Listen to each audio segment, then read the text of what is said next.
To be honest, I mean, it's difficult to measure these things, but from where I sat, morale's always been pretty good. We've got a really proud playing group, and sure, they've been very disappointed with performances, but I couldn't question their intent and their morale at training. So our focus has been very much on fixing some things that needed fixing, and we were confident if we fix those things, we'd start to see better results. So we got the result today, but I'm still really conscious that we've got some things we really need to keep improving on. What did you think of overall? How would you assess that?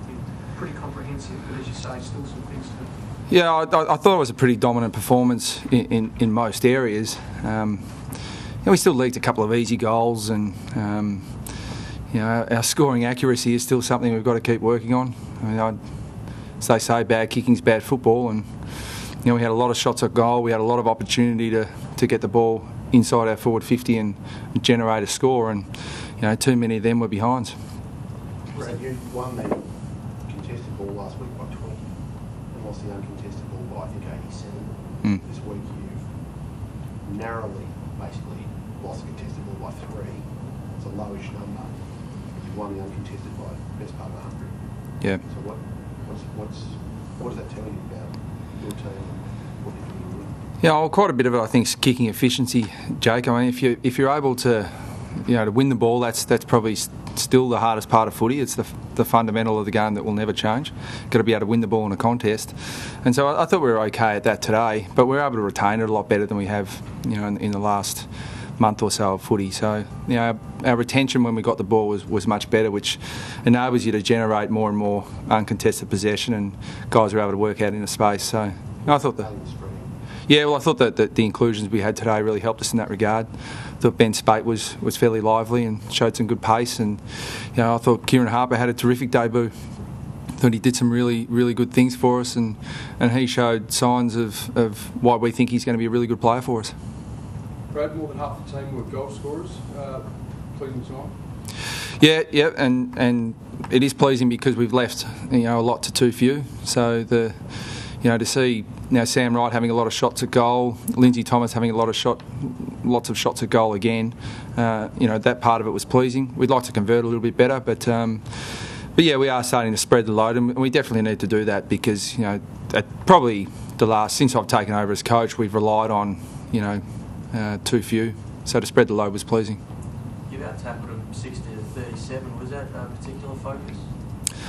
No more so than it usually is. I mean, it's always a really good indicator for all clubs. So, that's really just a reflection of intensity. So, that's a pleasing stat. But we didn't go in with a massive focus on that. It's I suppose it's always a massive focus. So it wasn't any more so than usual. You mentioned a few of the young boys. What about the captain?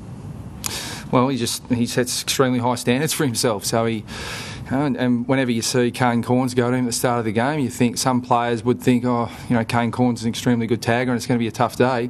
He relishes the challenge. He's used to players coming to him, and he knows that each week he's going to be targeted by the opposition, and like all true competitors, he doesn't shy away from that. He enjoys it, and he put in another really, really good performance again.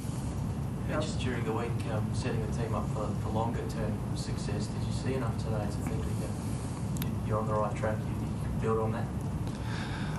Look, I think our results haven't been good up until today, but what I have been pleased in is that we've always had competitiveness. I mean, I haven't seen anything that's just made me think we're not very good at this game. I've seen some things that we've let ourselves down in, but I've always been really confident that if we could fix those, then we're competitive. I never question our guys' intent.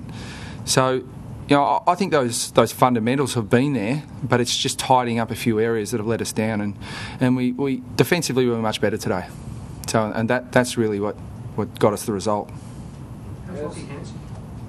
Well, he doesn't look too good. He's pretty sore.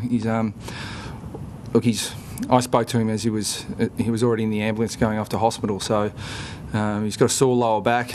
So I don't know exactly what that means until we get some scans. But he's pretty sore. And Jack?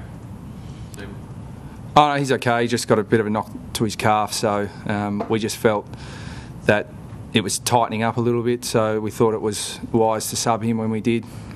We just didn't want to risk putting him back out there and having him risk tearing his calf. So it's just a knock, but it should be okay. So what are we looking at for Lockie Hansen? I mean, the details still scant. Yeah, it's very difficult to tell. All I know is that he's got a sore lower back, and whenever there's any risk of spinal injuries, they just immobilise the player and send them off to hospital as a precaution. So, I mean, he could wake up tomorrow and be fine, or it could be something more serious. But we really don't have much information on that at the moment. What's his movement like in terms of his arms and everything? Oh no, he can feel. He's got full feeling in his toes and his fingers. So we're confident there isn't any nerve damage. But whenever there's risk of a spinal injury, he doesn't move too much. They immobilise him. They've strapped him to a stretcher, and he can't move even if he wanted to. Brad, there was an unfortunate incident early in the third term from one of your cheer squad members. Are you aware of what took place? No. Spectator allegedly pushed Daniel Motlop after he kicked a goal. Oh well, I didn't see this. The first I've heard about it, mate. But if that happened, that's disappointing. Players should play and supporters should support. Looking ahead to next week, I know that you're keen to play it down, but you will be coaching against your brother. What's the feeling like? Oh, I understand it's going to be interesting because it's the first time that two identical twins have coached against each other. So I understand there's going to be some interest in it. Chris and I are really focused on what we're doing, with our own football side. So, now that you asked the question, it's the first time I've actually started thinking about it. But it's an opportunity for us to play another really good side, down at their home ground. So we get a chance to test ourselves. But look, he knows how I think, and I know how he thinks. So it'll probably come down to the players. And the emphasis on playing those top four sides, it was big before Collingwood. Will it be the same for you this week? Oh, it is, just because if you want to become a good side, which we're desperate to be, then you've got to be able to compete against the best. So it'll always be a focus. The last few weeks I've been fixing some areas that have really let us down, and I think we went some way to improving that today. Not all the way, but some way to improving. And if we can really fix those areas, I'm confident that we can get to a level where we can compete against those sides. But we're still a fair way off that, and we haven't proven it yet. So it's another chance to do that. Well, at this stage, do you still talk about look at finals, or do you look at just week to week? Or do you say we still want to play finals, or do you just not go? No, I wouldn't even consider finals because they're so far off in the distant future that they're largely irrelevant in my thinking. My thinking's always been around improving the individual players themselves, getting them up to a standard where they can compete against the best, and improving us as a team so that our system will stand up against any side. Now, until we can do that, playing finals, it won't help us if we sneak into the finals and we still can't compete against those sides. So we've got to focus on the little things that are going to make us a good side. And when we get those things right, then I'm sure the finals appearances will start to happen. Will you and Chris have a bet? No, we're not allowed to bet on football. What about against each other though? Will he mow your lawn for a month? Not even allowed to do that, believe it or not. Really? No. Is there a phone ban this week? You're not going to talk to each other, or how's Mum feeling? Oh, Mum's a massive North supporter. So, she was a Brisbane supporter there for a while, and she was a bit of a Hawthorn supporter, but now she's a North supporter. I got in first, so, she can't change. She'll be breaking for North.